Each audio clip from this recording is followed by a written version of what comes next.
Bismillahirrahmanirrahim. Assalamualaikum warahmatullahi wabarakatuh. Selamat siang teman-teman di sini. Semoga dalam keadaan sehat walafiat ya semuanya. Nah, kita bicara tentang ruang lingkup ekonomi makro. Kalau misalnya bicara tentang makro dan semester kemarin kita bicara tentang mikro gitu. Kira-kira apa sih teman-teman yang membedakan antara makro dan mikro? Ada yang bisa jawab? Kang Arya, apa bedanya makro dan mikro? Mungkin kalau yang saya pahami ekonomi makro itu mencangkup cabang pembahasan dalam ilmu ekonomi yang mengenai aktivitas ekonomi dalam cakupan wilayah yang lebih luas mungkin Bu ya. Luasnya itu kebijakannya gimana tuh, Kang? Kayak keuangan sebuah negara Bu, masuk atau terlalu luas. Oke, sebuah Jadi negara kayak atau seperti pembahasan materi secara keseluruhannya gitu Bu. Kira-kira contohnya apa? Kebijakan terkait apa? Pasar atau sistem lain yang beroperasi dalam skala besar Bu. Keuangan perusahaan gitu Bu. Kalau keuangan perusahaan sendiri sudah dibahas di mikro ya. Iya sih. Tapi ini bicara tentang kebijakan ekonomi yang sifatnya adalah satu kesatuan negara atau nasional, ya. Misalnya kebijakan fiskal, kebijakan moneter, ya. Nah, terus terkait dengan fluktuatif seperti inflasi, deflasi. Nah, itu semuanya tercakup dalam ruang lingkup ekonomi makro, ya. Nah, itu berikutnya adalah terkait dengan sebentar ini agak loading di sini. Jadi kalau kita bicara tentang teori ekonomi makro itu adalah ilmu yang membahas tentang output, pendapatan, pekerjaan ya, konsumsi, investasi, harga total, agregat ya. Khususnya di sini terkait dengan perekonomian dilihat secara keseluruhan ya. Dimana kalau kita lihat ruang lingkup ekonomi dalam skala luas ini melihat secara global dalam bentuk agregat ya, khususnya juga performa dari keseluruhan. Jadi kalau kita bicara tentang makro, yang kali pertama diukur adalah bahwa contoh kalau negara itu adalah Indonesia, luaran dari Indonesia itu apa? Outputnya itu apa? Pendapatan per kapitanya seperti apa? Sehingga dari pendapatan per kapita itu masyarakat bisa membayar pajak kepada pemerintah itu bagaimana. Dan rata-rata pekerjaan saat ini nyaris misalnya seperti lapangan pekerjaan pertanian itu hanya 50% ke bawah teman-teman. Dibandingkan dulu mungkin 20 tahun yang lalu. Ya, dulu masih banyak masyarakat Indonesia yang kalau kita bicara status pekerjaan adalah petani. Tapi sekarang lebih banyak bahwa saat ini tuh adalah sebagai pekerja, karyawan atau buruh. Sedangkan untuk entrepreneur atau wirausaha itu adalah tidak menjadi dominan teman-teman ya. Dan kita juga bicara konsumsi. Konsumsi untuk masyarakat Indonesia saat ini pun kalau kita perhatikan kita lebih banyak barang-barang dari impor ya, bukan misalnya konsumsi itu kita create sendiri, misalnya tuh kita mencintai produk Indonesia dengan membeli brands produk yang misalnya ada tulisannya tuh misalnya I love Indonesia, itu masih jarang ya orang menggunakan hal itu. Nah terus di sini terkait dengan yang disebut bentuk-bentuk agregat ya, misalnya terkait dengan kebijakan-kebijakan pemerintah saat ini misalnya ya. Contoh ketika misalnya pemerintah memberikan kebijakan, apakah di bulan Desember ini kita harus PPKM ya ataukah tidak, atau strategi pendidikan yang harusnya misalnya timeline-nya adalah mereka harus libur, tapi kita strategikan dengan misalnya mereka dibagi rapornya itu di Januari. Nah, kira-kira bagaimana nanti pengaruh terhadap ekonomi? Karena kalau misalnya kita melakukan PPKM di keseluruhan, maka itu akan menghambat pertumbuhan ekonomi di Indonesia. Bakal banyak UMKM yang lebih kolaps misalnya. Ya, strateginya gimana? Mulai minggu ini, misalnya dari minggu kemarin ya teman-teman sudah dirintis ya. Kita perbanyak yang namanya vaksin. Dengan adanya vaksin, usianya lebih muda lagi sekarang. Dari 6 sampai 11 tahun itu sudah harus wajib vaksin. Tapi kebanyakan rata-rata ya, untuk penyelenggara itu mereka sudah mulai di bulan Januari. Nah, ini juga sebagai kebijakan yang akan mempengaruhi ekonomi akhirnya, ya. Nah, di sini aktivitas dalam ekonomi makro, misalnya tadi sudah saya sampaikan, ya. Ekonomi makro ini menganalisa sampai sejauh mana sih perekonomian akan menghasilkan barang dan jasa, khususnya secara agregat atau keseluruhan, di mana ukuran teori ekonomi makro pertama adalah dilihat dari GNP-nya, Gross National Product, dan growth-nya, pertumbuhannya. Jadi pendapatan nasional dan pertumbuhan negara ini yang menjadi dominan kalau misalnya suatu negara itu berhasil tidaknya.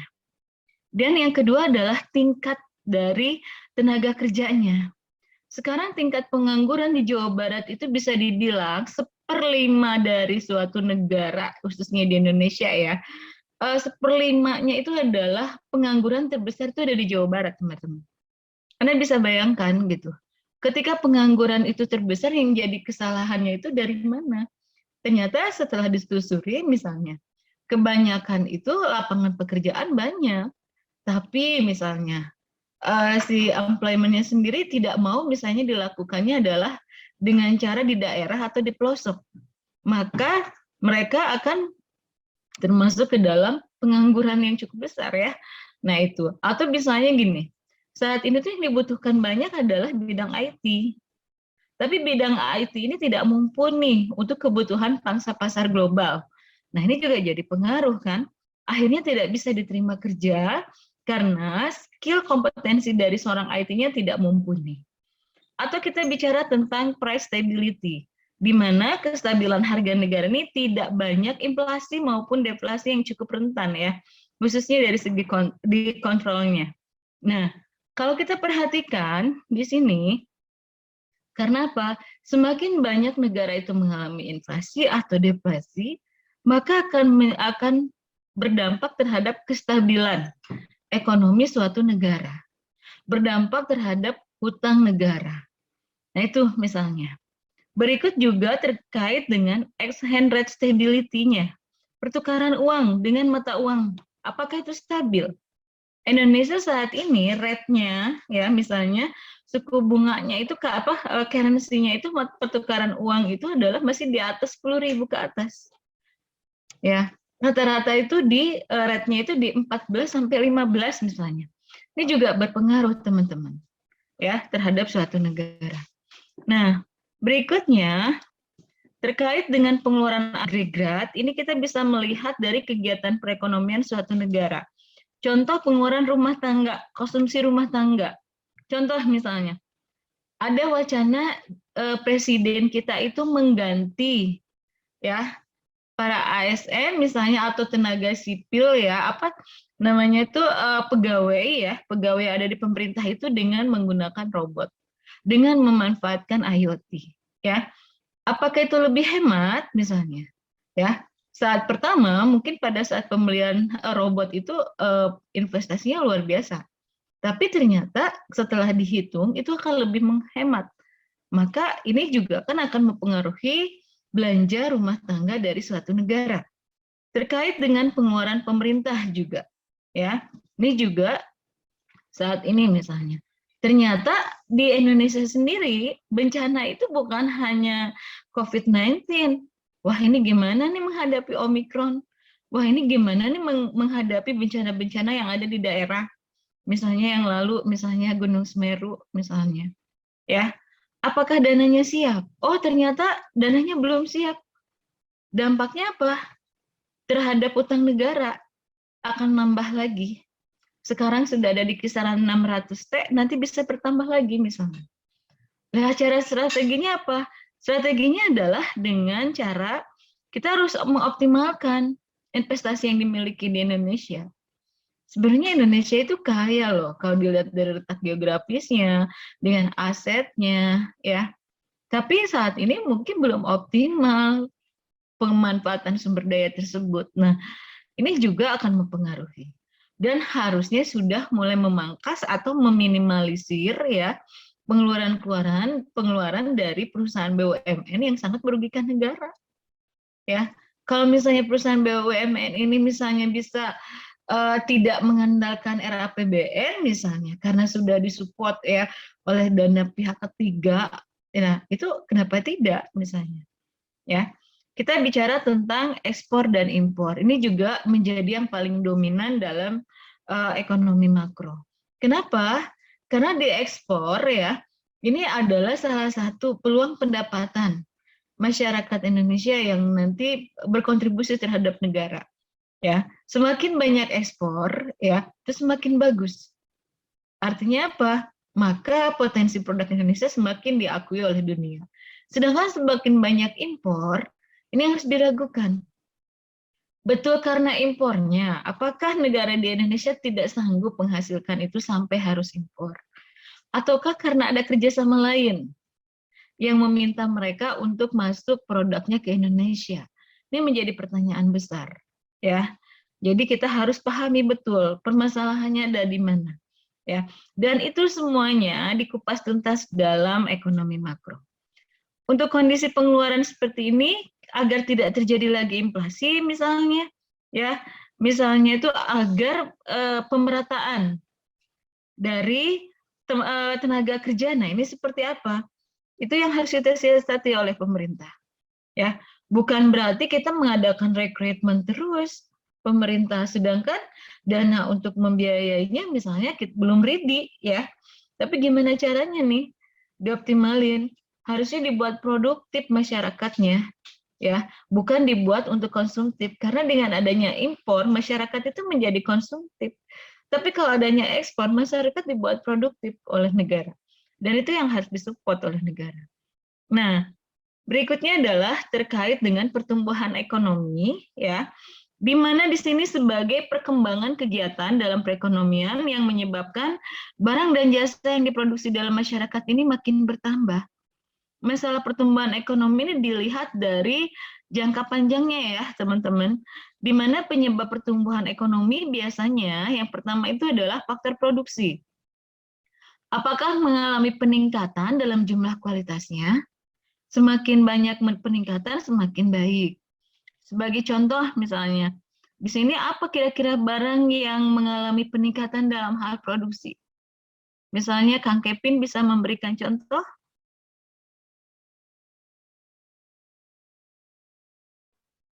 Sebentar, Bu.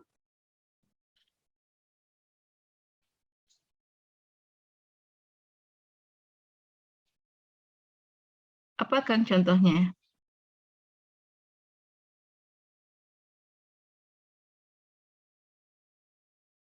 Kira-kira apa?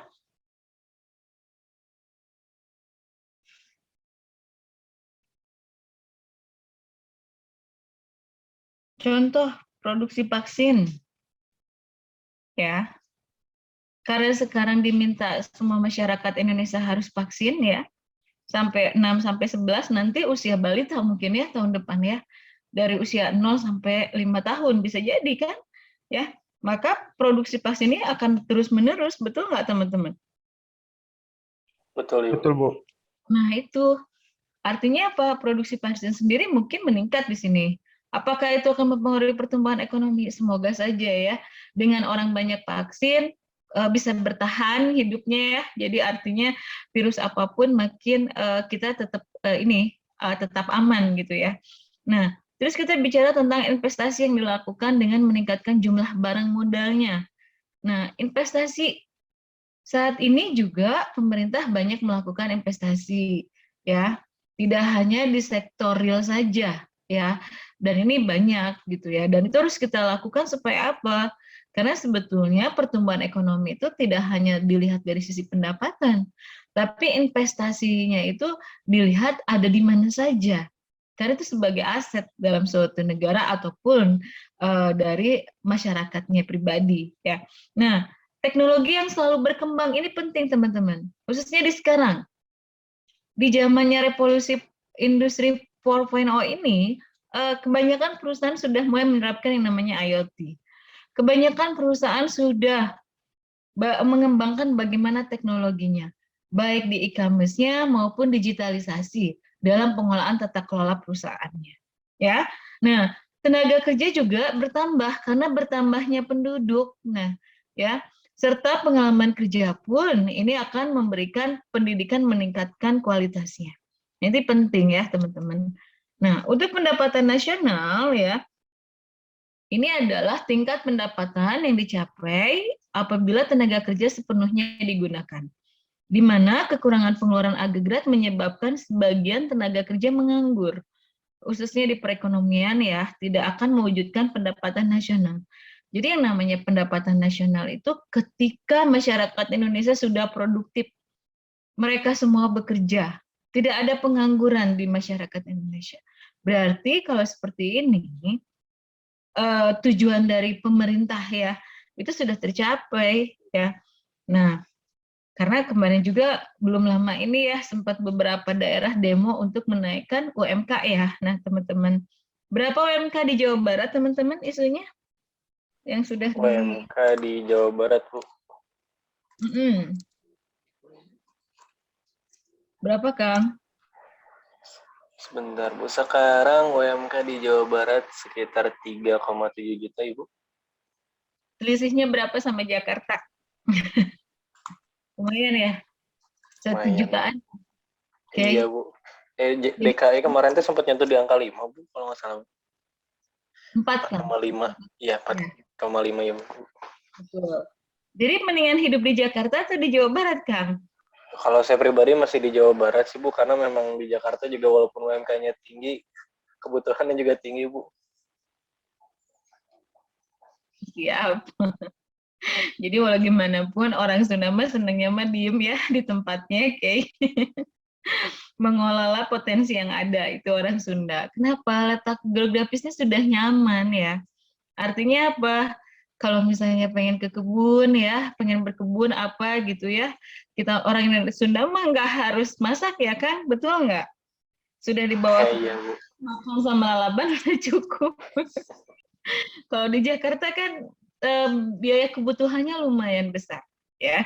Jadi artinya ya ini juga tidak menutup kemungkinan teman-teman akan berpengaruh terhadap perkembangan pertumbuhan ekonomi nasional yang akhirnya berpengaruh terhadap pertumbuhan berpengaruh di ekonomi makronya tersebut ya.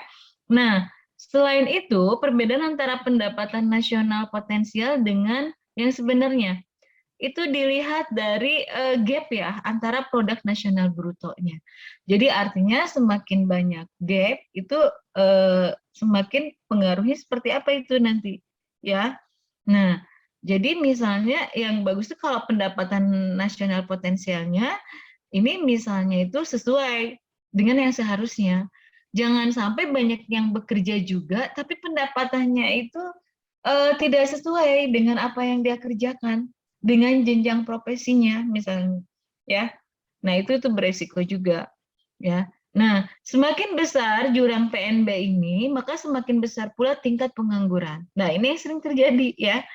Karena masyarakat nggak menikmati kemakmuran potensial yang dicapainya. Kira-kira kalau misalnya pengangguran, artinya apa dampaknya? Ya sudahlah, apa yang bisa dikerjakan, yang penting dapat pekerjaan ya.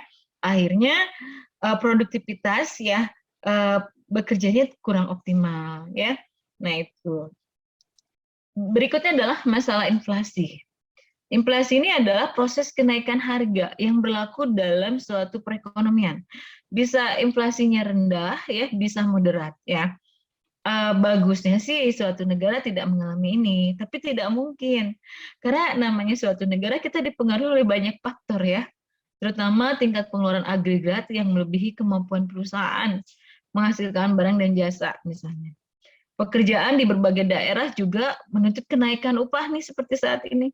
Tuh kalau didiamkan tuh makin demo itu. Kenapa sih mereka menuntut untuk menaikkan harga, menaikkan UMK? Karena kebutuhannya makin meningkat harganya, betul nggak? Misalnya teh, mungkin yang perempuan nih, ada teh resminya di sini. Kira-kira barang apa saja sih kalau kita lihat dari ini ya, barang-barang kebutuhan hidup nih misalnya, yang mengalami peningkatan teh, berikan contoh 3 teh. Ada Teresmia? Ada Ibu. Alhamdulillah. Saya pikir ininya saja. Apa teh? Contoh 3 teh. Daging sapi, Bu. Waduh, kenapa daging sapi teh? Karena sering lihat di berita-berita. Kenapa naiknya lumayan? Iya. Kenapa orang lebih suka konsumsi daging ya? Nggak vegetarian ya? Oke.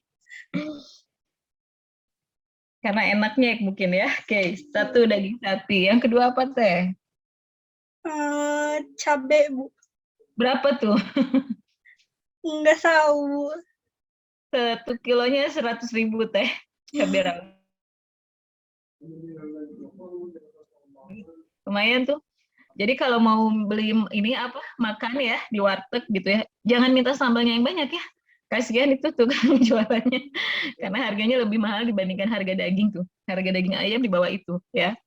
Kayak per kilonya ya. Nah itu. Oke, 1 lagi apa teh? Mungkin beras, Bu. Beras. Kenapa beras? Hmm, Ya.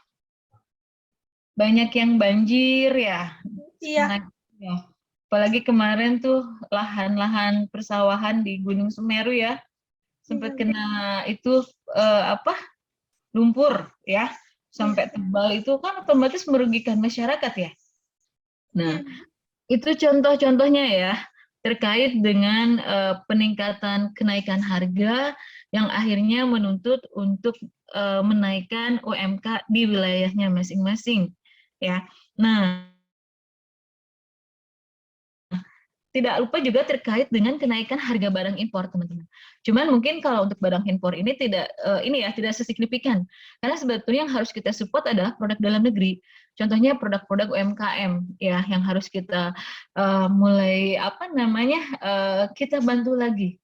Karena beda ya, artinya gini, ketika buat mereka itu dengan kita membeli produknya mereka tuh rasa syukur mereka tuh luar biasa gitu ketika barang mereka tuh ada yang beli ya.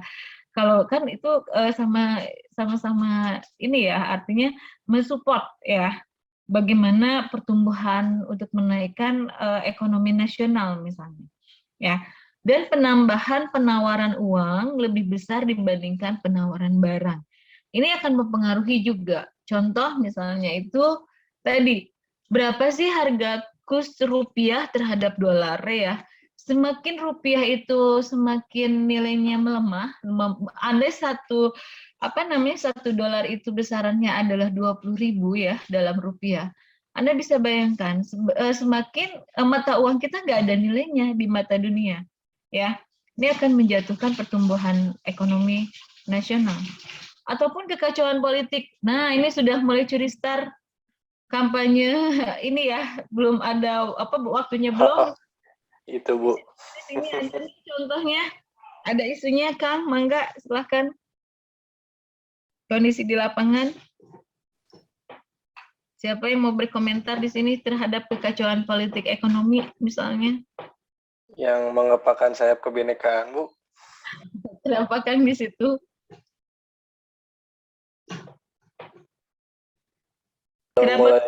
Udah mulai ramai isu kampanye, Bu, di daerah saya.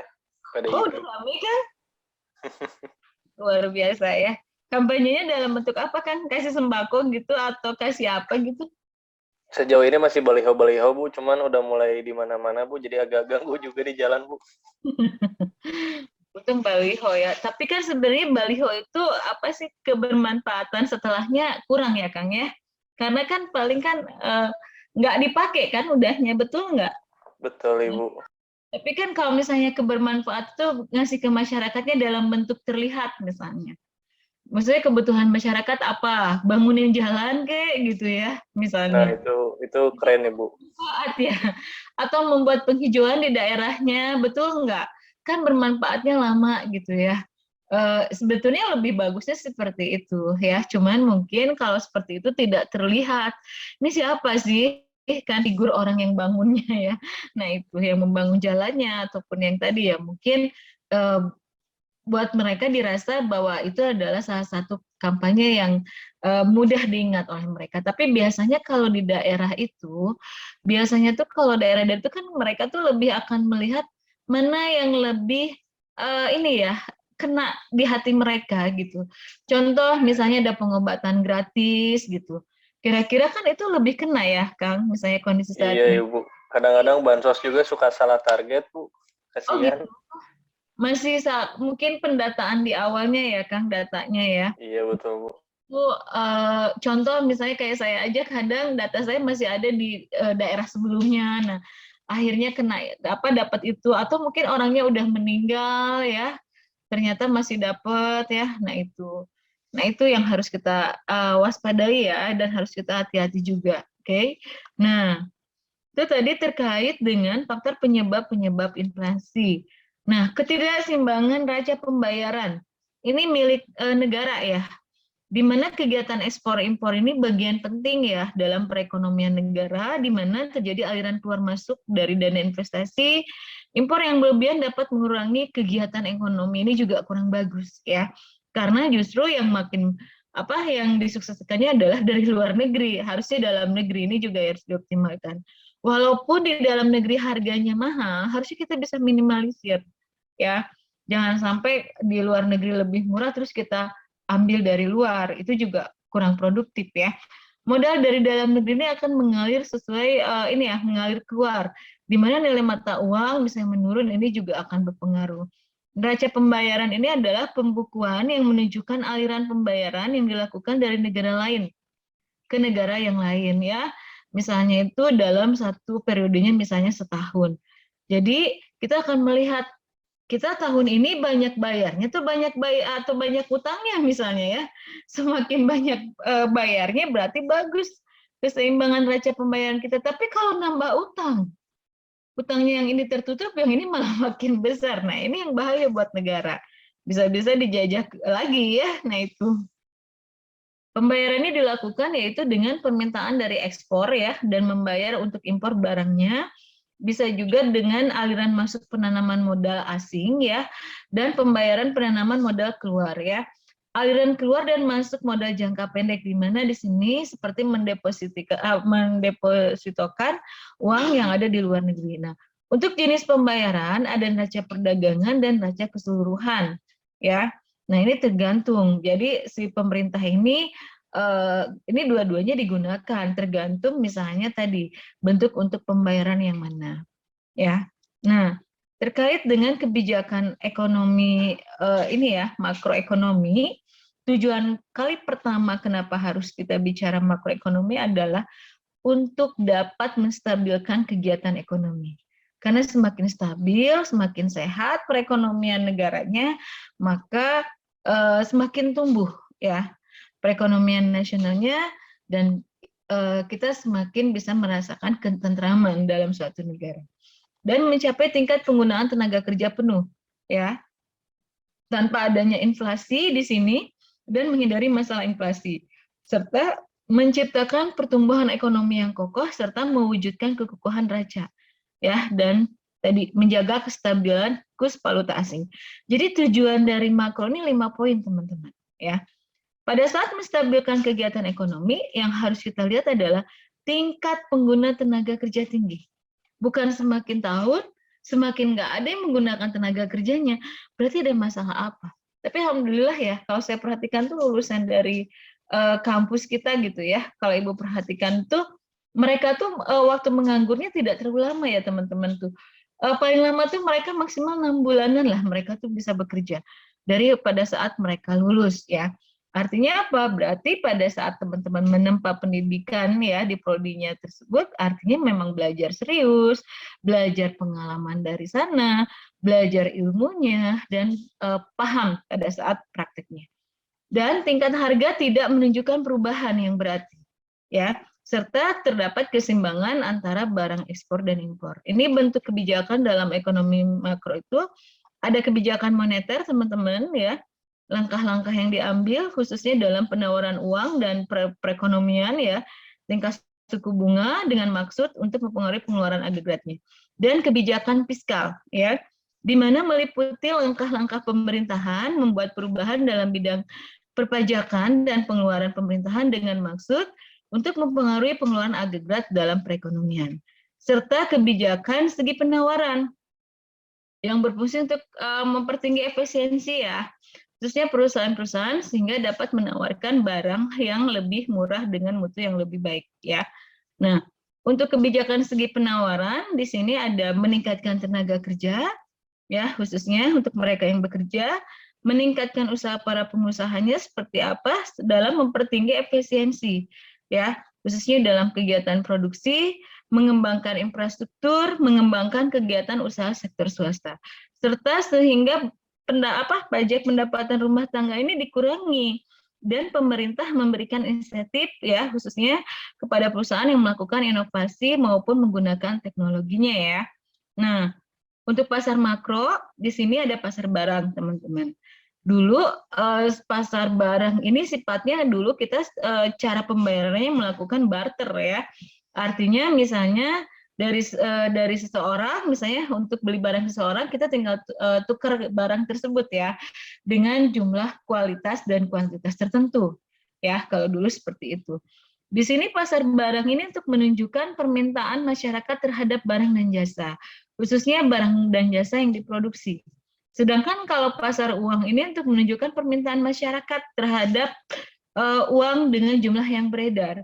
Di mana kita temuin pasar uang misalnya?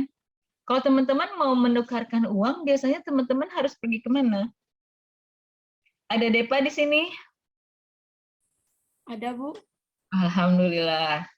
Teh, biasanya Teteh kalau misalnya butuh uang, biasanya nuker uangnya kemana Teh? Kalau beda mata uang? Ke bank, Bu. Ke bank? Ya. Kenapa ke bank? Karena biasanya ke sana sih, Bu. Oh, selalu ke bank ya? Rajin banget ya Teh? Tergantung ya teman-teman, kalau mata uangnya itu adalah mata uang asing, biasanya adanya di Golden Money Changer. Memang khusus untuk penukaran uang ya. Kenapa? Biasanya harganya relatif tidak terlalu mahal selisihnya ya. Nah itu misalnya. Oke, terus berikutnya ada pasar tenaga kerja ya, pasar yang menunjukkan permintaan terhadap tenaga kerja khususnya di dunia usaha ya dan pemerintah serta juga jumlah angkatan kerja yang tersedia. Nah, ini juga beberapa pasar ya yang sangat mempengaruhi pasar makro yang ada di suatu negara. Ya, oke, demikian presentasi terkait dengan pengantar ekonomi makro ya teman-teman.